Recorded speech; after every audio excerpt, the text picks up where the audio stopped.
Hello, y'all. It's now 5:20 p.m. So it being Saturday, July 8th, 2023, I just got my mail. So I didn't realize this was dated June 30th, but there is no telling when I sent it. So because of foster care abuse and the foster mom's greed, I hear about how the foster children are trafficked, and then the greedy foster parents sneak and illegally get Social Security payments that the foster child never sees. So the foster mom thought that she would have control over me after I turned 18. I told her in the first place that I did not want to be on SSI and Social Security. Now, I always wanted to have a job and be independent. So with the narcissistic, their mindset, they feel like, well, anything you refuse, they feel like, well, you don't have a choice, and they want to make sure they have their way. So, the Social Security people always want to threaten, look at this.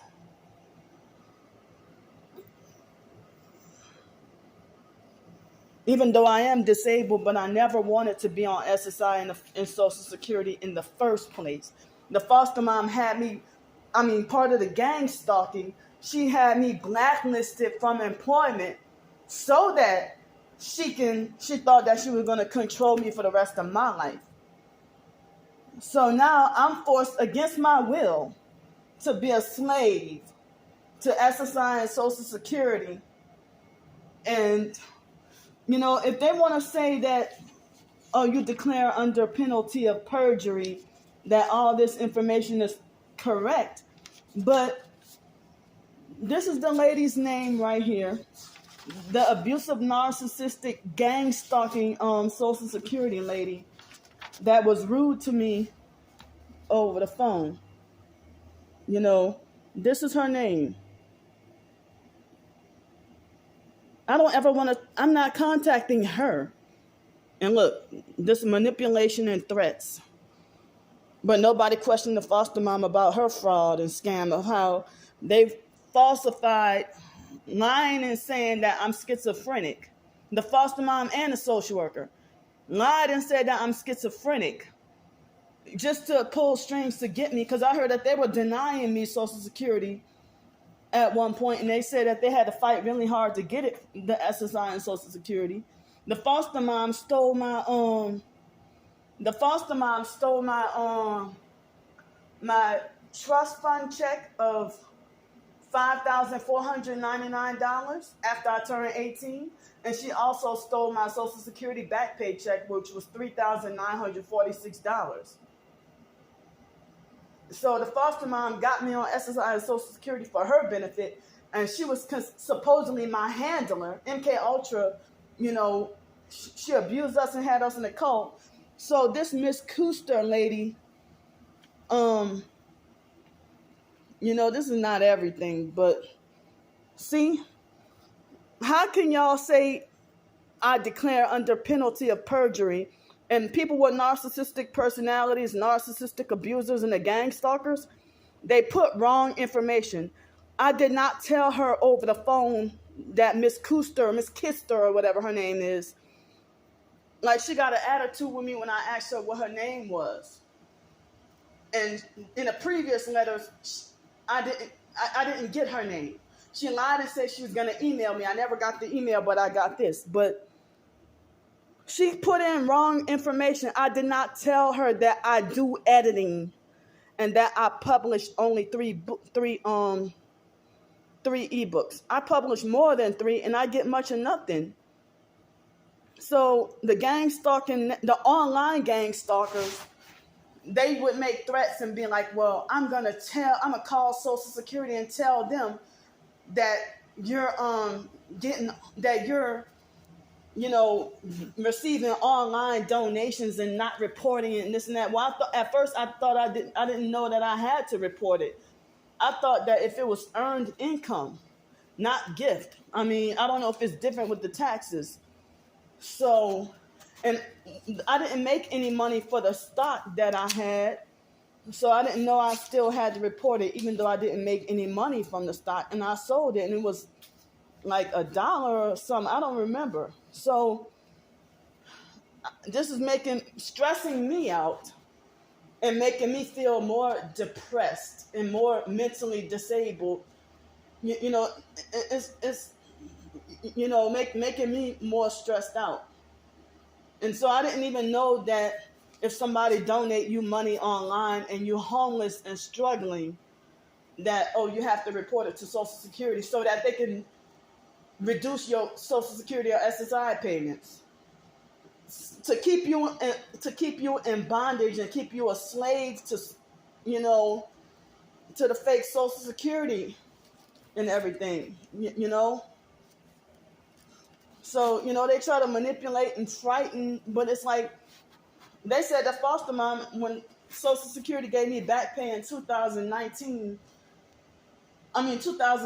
they gave me a back pay of $2019 because they said that the foster mom lied and committed fraud. But I didn't know that I didn't realize I had to report. But I wonder how they even know I get online donations. Well, I was sleep deprived when the lady, but due to the gang stalking and noise harassment, I was sleep deprived even during the interview. This Miss Kister lady, she was the one who called me at precisely 11:33 in the morning, and she was gang stalking me, perping me, and having an attitude and gaslighting me during the phone interview. So they canceled my June 2nd interview just so they could. So they messed up. The gang stalking network. They manipulated my like Social Security. They never even asked me all this before. So the gang stalking network wouldn't let my calls go through, and they kept interfering with the calls with the June 2nd interview. And so they try to say on June 2nd, the lady tried to falsely report me more like a no-show, in which I couldn't call her. She called me from a number where I couldn't call her back. So, she kept trying to call me maybe almost 15 times. So we couldn't hear each other, or I could hear her, but she couldn't hear me over the phone. And so, so the gang stalking network interfered with the conversation with the first lady to set me up with this lady who would sit there and bully, harass, and threaten me over the phone, threatening to suspend my benefits, and if I'm gonna say it, over the phone or in person, the people at the Social Security office, they like to set you up. If you're a targeted individual, they like to set you up and rile you up to get angry and manipulate and play psych games on purpose, and then have you walking out of the office like with an emotional and mental meltdown. So me being forced to be homeless due to the targeting and trying to survive, and I could have died being out there on the streets. So for me to ask for help with hotel room to stay off the streets, or me trying to make a living, that backfired because they want to trap you to being a slave, to receiving nothing but a rich man and Lazarus kind of small situation. A rich man and Lazarus, situation with just getting crumbs of money. With people being disabled and just getting small amounts of income, and you're not allowed to work they try to block you from working independently. They had me blacklisted. So, I don't know. This is, dang, for me to try to work and try to survive, they putting me through this fucking hell. Like, as I said, I never wanted to be on SSI and Social Security when I was 18 years old. I never wanted to be on it in the first place.